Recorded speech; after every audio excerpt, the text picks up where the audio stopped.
Ayan, good morning mga Karaw House. Ayan, April 9 po ngayon, araw na Miyerkules. Ayun si Master Dindo. Good morning, Master Dindo. Good morning. Ayan, good morning. Maaga si Kuya Dindo rito. Gawa ng mas gusto niya na maaga para hindi pa ganun kainit. Okay, bali preparasyon para po doon sa bubong.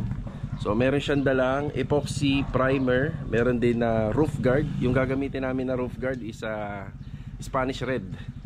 Tapos mag-i-elasto sealant lang po muna siya dyan bago tayo mag-apply ng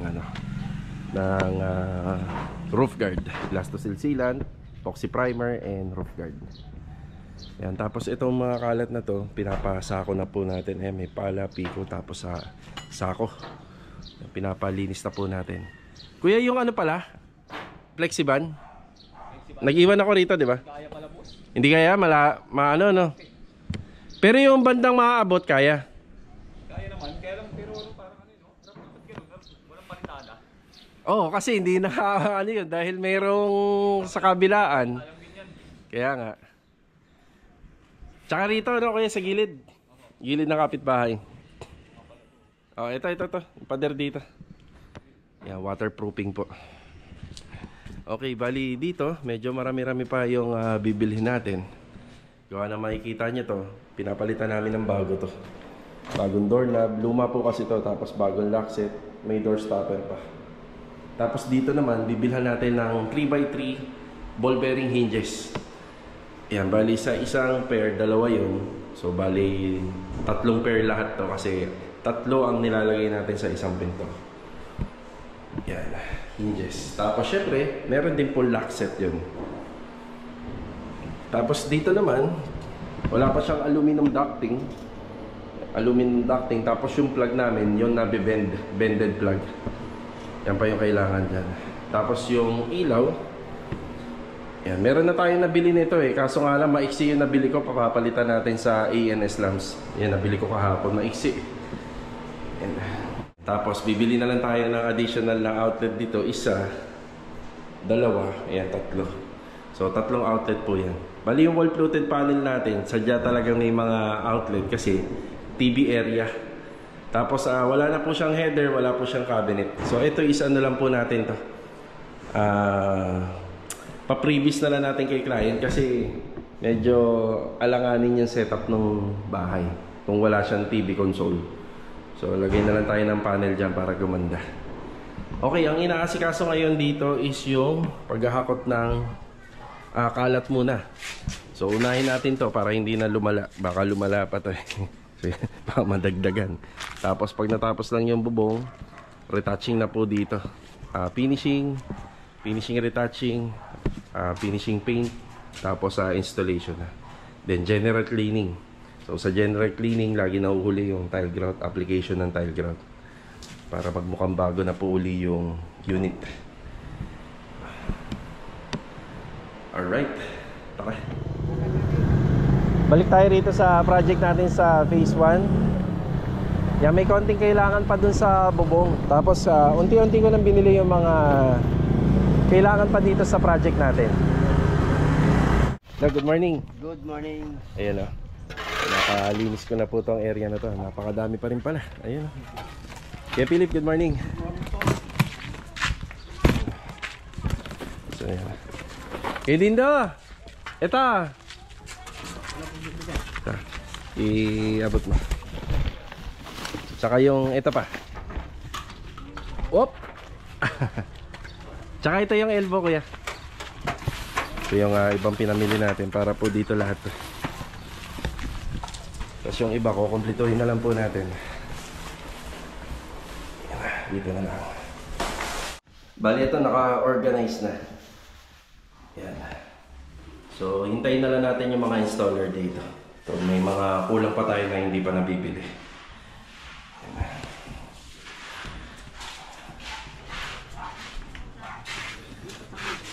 Yan, after nito lilipat na si Bilog at saka si Kuya Philip dun sa project natin sa phase 3. Tapos ito ipapahakot na natin sa Palambak. Wala lang dito mga pala, boss. Nakayupan. Sige, iwan nyo na lang dyan kasi ano ko pa to, papalitadahan ko pa tong gilid. Yung mga materyales na kulang pa, subukan natin bilhin dito sa may paradahan. Mas maganda bumili talaga rito sa tabi ng City Mini Home Depot, yung hardware dito, kasi halos kompleto rito. Kaso nga lang, malayo. Yan, malayo na kasi to, pero sulit naman pag pumunta tayo rito. Halos mabibili na natin lahat. Yan, nakabili tayo rito ng aluminum ducting para sa installation na range hood project natin sa phase 1. Yan na. Tara. Maghahanap naman tayo ng Torx and screw, yung medyo mahaba, para naman sa installation ng mga wood planks. May magandang bilihan noon dito sa bilihan ng mga aluminum. Kay Master Batang sana meron, kaso nga lang ginagamit niya sa mga project niya. Kaya kailangan natin ng mahaba, yung dos media, para kapit na kapit po dun sa mga buhos ng ating stairs. Bali yung materialis na yun gagamitin natin dito sa may block 9 lot 5. Kaya ipapa-install natin ngayong araw na to yung sa wood planks. Bali meron na tayong stick well para sa face nya. Hanap na lang tayo ng screw. Tsaka bibili tayo ng tig-2 pares ng drill bit, pambato tsaka pangkahoy.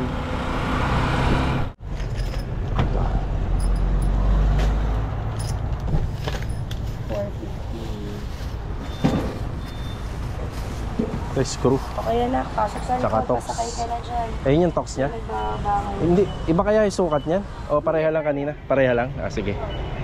Tsaka 1 galon na lang ng stick well.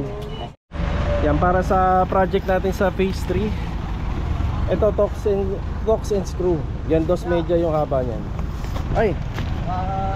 Thank you. May nalaglag na isa. Ayan, tapos yung doormel, pangkahoy, pambakal, 3/8 yung size nito. Kung ano yung sukat ng Torx, yun din syempre. Yan, kasi ito pambutas ng wood planks. Pambutas naman dun sa stairs na gawa sa buhos, masonry. Yan, at saka stick well. 1 galon lang yung nabili natin doon. Nagdagdag tayo ng isa, kulang. Yan, kukulangin po. Wait, bali pala, 2,170. Yan na. Tara. Okay, nandito na tayo sa phase 3. So nabanggit ko kahapon, ikakabit ngayon yung 2 aircon dito.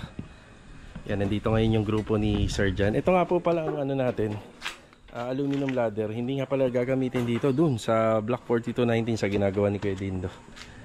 Bali, meron dito 2.5 Midea na double inverter, split type syempre, at saka isang 1.5 para dun sa taas.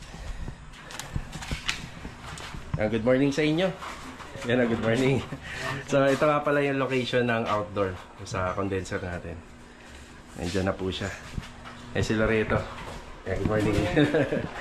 Okay, dito naman nakalocate yung ating split type na pang indoor. Yan, dito po nakalocate. Dati dito po yan, kaso nga lang yung condenser kasi mapupunta siya rito. Tapos syempre imagine niyo pagbukas may nakausling rito, outdoor unit. So medyo masikip na. So doon na yung pinaka the best. Tapos nag-additional tayo ng stick well. Yan, 2 na po yan. 2 galon na. Ito yung isa. So gagamitin po natin to sa ilalim po nitong wood planks. Yung pinaka-ilalim nito. Ayan, sininsila na po nila. Yan, lilinisin lang po to. Tapos i-blower. Start na installation. Tapos gagamitin po itong 3/8 na pambutas po ng kahoy or ng bakal para doon sa wood planks. Tapos yung masonry drill bit naman na 3/8 gagamitin naman sa pambutas nito. Tapos yung Torx and screw, ito na po yun. Yung Torx and screw. Yan, nasa 40 pieces po yung binili natin dito. Laki-laki na po yun.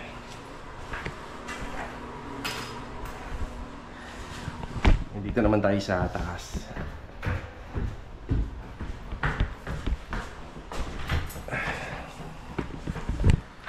Yan, dito si Master Jojo. Good morning. Good morning. Kinakabitan ni Master Jojo yung mga cabinet handle na binili natin sa Wilcon noong nakaraan. Tapos dito, yung isang indoor unit, dito po ikakabit nila Loreto yan. Yan dyan naman. Tapos may abang na po tayo dyan ng electrical wiring. Tapos yung isa nga pala, naikabit na ni Master Jojo. Yan yung isang 3-in-1 WPC natin. Mas gumanda nga siya.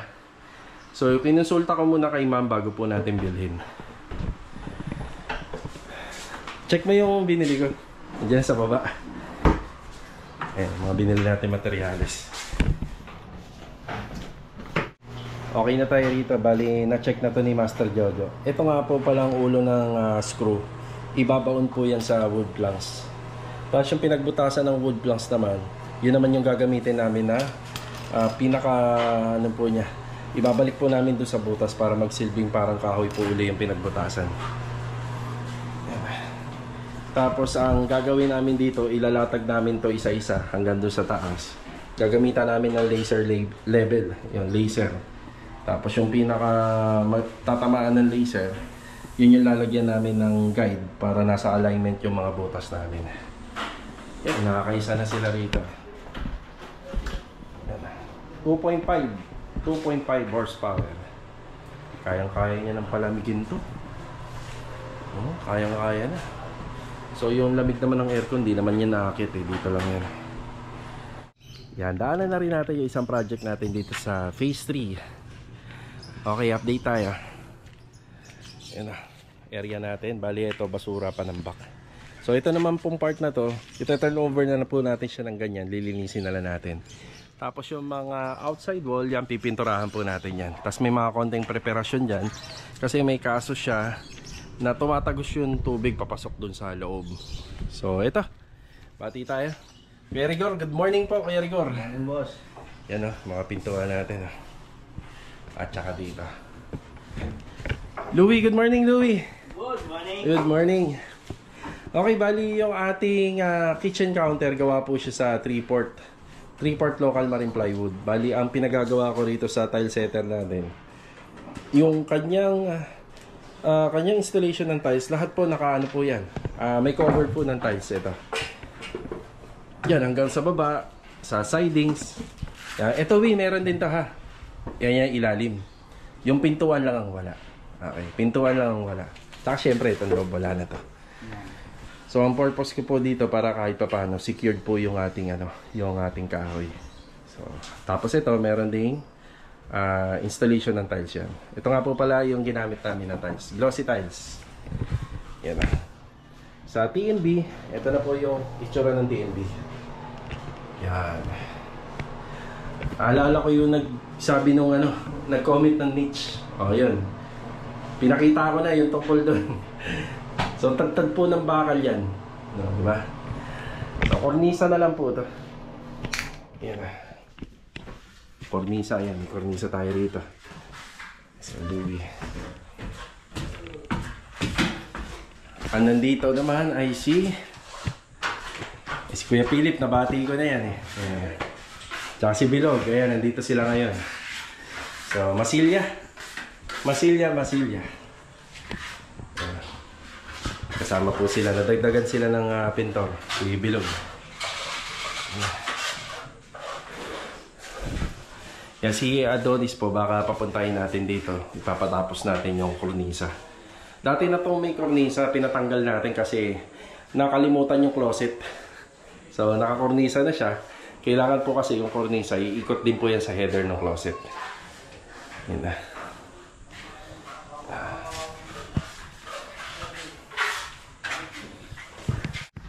Tapos dito naman, ang mga ipapa-priority pa natin. Yung installation kasi ng tiles nito, may cover yung may cover tong riser steps. Tapos ito, bali, papalitadahan pa to. Yung nakikita natin butas dyan sa gilid. Dala po yan sa metal paring, yung preparasyon ng framing. So lahat po yan may cover. Tapos ito, pinocoveran po namin to. Ayan, naka-ready na. Para si tile setter, ayan si Louie, pag nag-tile siya rito, wala na siyang cut dito sa mga gilid. Mas maganda po siya tingnan, di ba?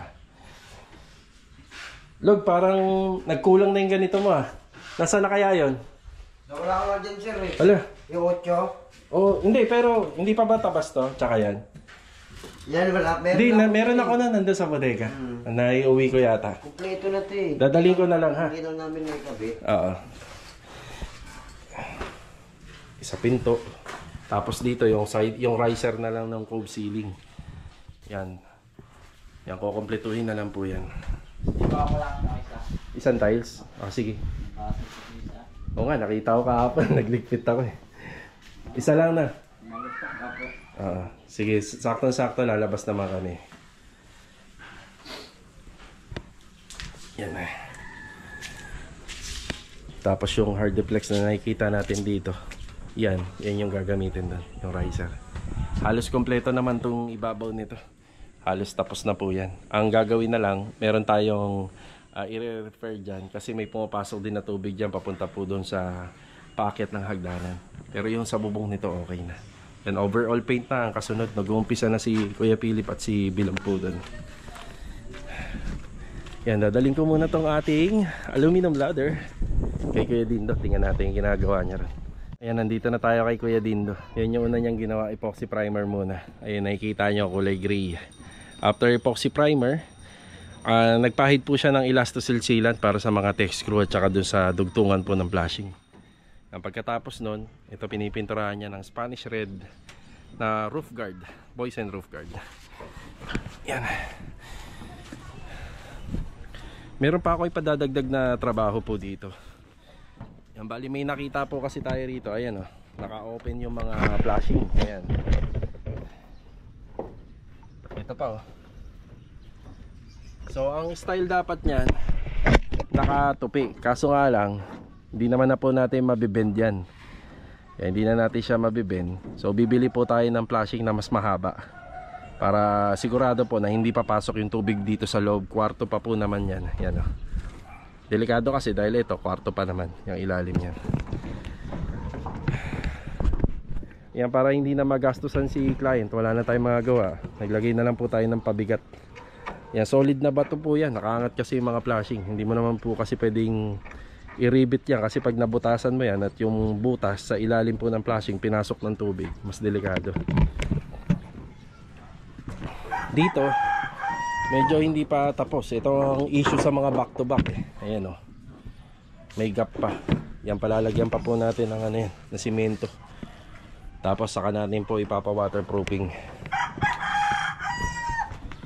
Pupulahin mo na yata lahat na, kuya. Oh, pupulahin na lahat.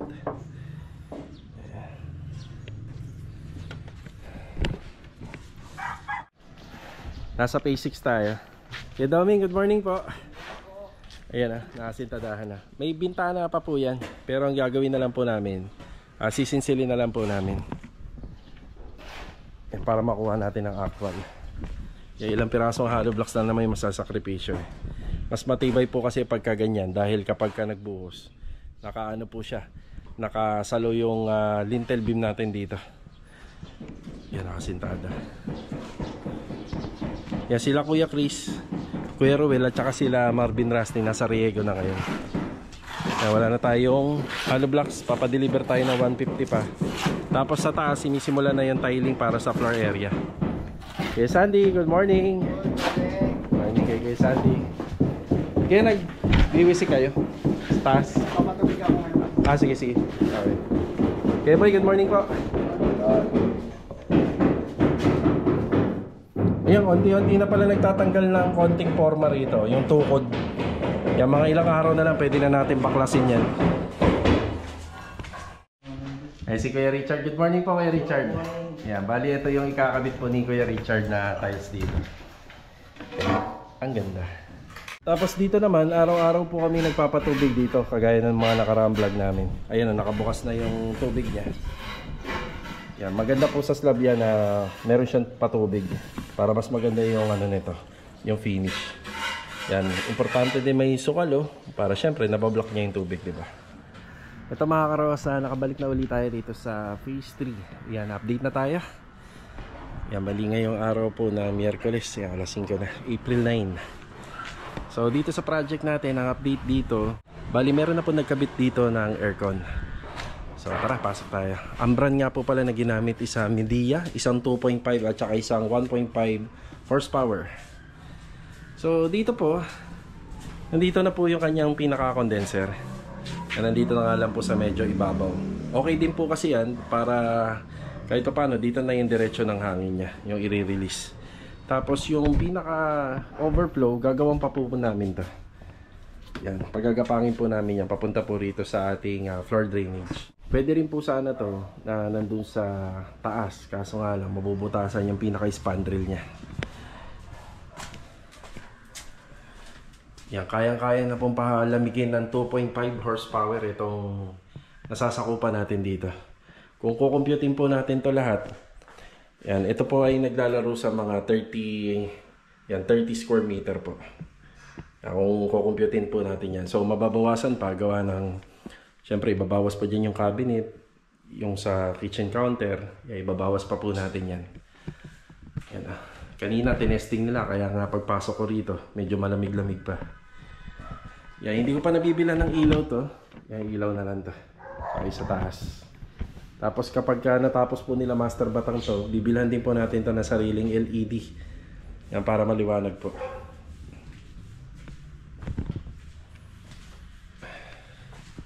Isa sa mga nagawa rito, yung wood planks, may katagalan nga lang po ikabit to. Yan, para nga pong hindi pa siya nakakabit to kung titingnan. Kasi kung malapitan, ang ginawa po ni Master Jojo rito, may 4 na butas yan. 1, 2, 3, 4. Tapos yung mismong pinagbutasan nito, ibinalik po rito. Ayan o. So ibabalik pa po yan para hindi na masyadong halata. Para kahoy pa rin. Tapos sa preparasyon, yung taga-barnis na lang po yung bahala dito. Ayan, dito sa taas. Yan, aircon. Yan. Inabasa akong comment tungkol dito sa sa kapis, kahit daw double lock pa to. Hindi daw safe. Actually ayoko na ipaliwanag pero hindi pa po kasi tayo tapos dito. Meron pa po kami ilalagay rito. Bigla na lobat po yung GoPro. Tuloy natin. Actually po meron pa po kami ilalagay rito. Yan, hindi pa naman po tapos. Tapos dito, so kita pa rin naman po yung wall accent na nilagay natin na 3-in-1 na WPC. Tapos ito na po yung aircon. Itong aircon na to is 1.5. Pag sinukat naman po natin to, floor area na to, sa palagay ko, naglalaro lang yata to ng mga 15 or 16 square meter. Tapos dito banda, ganito po yung setup na ginawa namin. Ito yung pinaka-condenser niya. Kung iaangat naman po natin to, yung CCTV naman sa magkabila, yan, matatabunan naman po siya, matatakpan. Yan, kaya hindi na po natin to inangat. Para yung pinaka-angulo ng CCTV camera, hindi po matatakpan itong outdoor unit. So pag ganito setup, madali mag-maintenance. Yan, pag akyat pa lang dito, abot na kagad na mag-maintenance. Tsaka makapagtrabaho sila na maayos. Ganon din sa baba. Yan, dito banda, marami pang gagawin. I-retouch natin ang pintura lahat yan. Tapos ito, iwa-waterproofing natin. Yan pa yung mga gagawin dito. Tapos itong bubong, syempre, lilinisin. I-retouch natin ng chocolate brown na paint. Halos makukumpleto na yung mga gamit po rito sa project natin. Yan, maraming salamat po muli mga karoha sa walang sawa nyo pong suporta dito po sa aming channel. Nakita-kita na lang po ulit tayo for the next video. Ito, God bless po sa ating lahat. Paalam po muna. Yan, tara.